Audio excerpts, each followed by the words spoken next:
The second stage of the 11th and final race of the 2020 UCI Women's World Tour, and it's time trial time at the Ceratizit Challenge by WorldTour.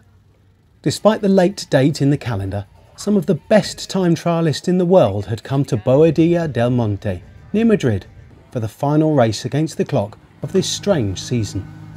Yeah, it's a bit technical, there is a lot of corner and it's really fast with the long stretch road. Yeah, it's the first time that I'm here, so yeah, I will discover the race and we will see. Today is windy, as you can see, and I think it's going to be really fast like yesterday. I hope it doesn't rain, so I hope to enjoy. For me it will be really hard to be close to like riders as Annemiek van Vleuten and Ellen van Dijk, but yeah, I want to try my best to not lose as much as possible, and I go full gas, and we will see what happens then. The start list was a who's who of the very best in world time trialling, and halfway through the day, Elisa Longo Borghini set the benchmark time, the Italian champion stopping the clock in 12 minutes and 41 seconds. Behind her though, double world and current Dutch time trial champion Annemiek van Vleuten set off intent to take the win on the fast, technical 9.3 kilometre course. The Mitchelton Scott rider was flying despite the rain which had started to fall, soon overtaking the rider who had started before her. However, despite her best effort, she could only manage a time of 12:48, taking provisional second place. The next big name down the ramp was 2013 world and four-time European champion Ellen van Dijk. With the rain now falling hard, the Dutchwoman was clearly going well, but came into the final cobbled ramp with too much to do. And despite a final lunge, she stopped the clock in 12:44, taking that provisional second place from Van Vleuten.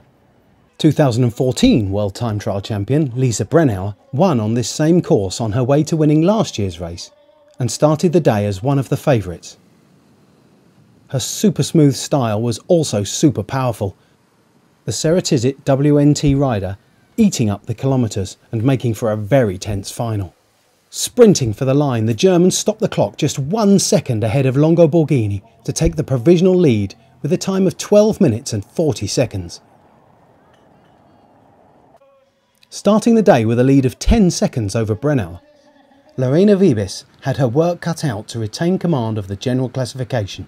Putting in the ride of her life, using every trick in the book, Wiebes eventually crossed the line in 13:08, handing the overall lead to Brennauer.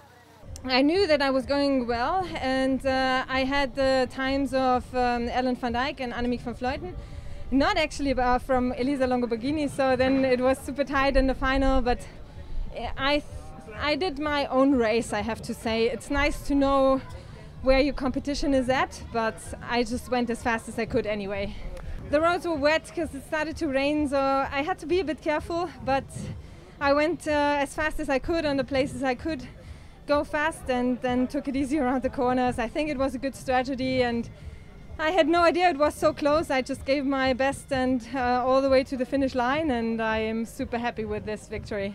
Time trial was hard as always. It was short and technical, but yeah, it went well. Not good enough for victory, but yeah, it was a good time trial.